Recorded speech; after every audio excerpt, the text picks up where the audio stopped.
नमस्कार मंडळी, आज आपली मॅच आहे इंडिया आणि न्यूझीलंडसोबत. त्याचा आनंद घेताना दोन क्रिकेटप्रेमी आहे गौरांग आणि ही आहे दीदीवरती बघ लवकर.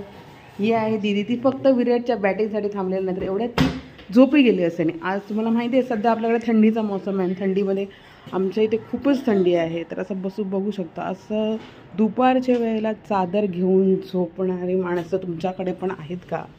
तर तुम्ही नक्की आम्हाला कमेंटमध्ये कळवा. आमच्याकडे दुपारी असे ब्लँकेट्स घेऊन झोपणारे लोक आहेत. तुमच्याकडे कोण असेल असे जरा दुपारचे ब्लँकेट घेऊन झोपणारे असेल तर कमेंटमध्ये नक्की कळवा. अच्छा, बाय बाय. नमस्कार मंडळी, दुपारची वेळ झाली आहे खरं तर झोपेची, पण माझी संध्याकाळी पावभाजीची ऑर्डर आहे, त्याची तयारी चालू केलेली आहे.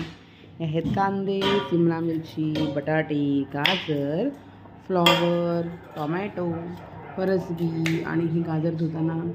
आणि ते दोन स्पेशल मंडळी आपल्या मदतीसाठी आहेत. एक आहे गौरांग आणि एक चॉपिंग कटिंगसाठी आहे दीदी. असं आम्ही भरपूर पाण्यामध्ये भाज्या स्वच्छ धुवून आम्ही पावभाजी करणार आहोत. तर ही आहे पावभाजीच्या अगोदरची प्रोसेस, कटिंग चॉपिंग होतानाची. थोड्या वेळाने पावभाजी शिजताना तुम्हाला व्हिडिओ दाखवीन. तोपर्यंत बाय बाय मंडळी. तर माझा छोटा गौरांग मला मदत करतो आहे पावभाजीच्या चॉपिंग कटिंगमध्ये. तर तो शिमला मिरची आणि टोमॅटो धुवून तो म्हणतो मला आई काहीतरी काम दे. तर गौरांग आता जरा भाज्या धुवून घेऊन येशील का? थँक्यू गौरांग. दीदी आपल्याकडे शिकते आहे. गाजर कटिंग करून झालेले आहेत. आता बटाट्याची प्रोसेस चालू आहे.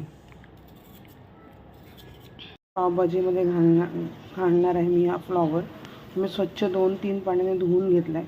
प्लस मी आता त्याला हळद आणि मीठ घालून गरम पाणी, उकळतं पाणी केलं आहे, त्याच्यामध्ये टाकणार आहे. मग त्याच्यामध्ये जरा जसे काय असं म्हणतात किडे वगैरे असतील तर ते मरते.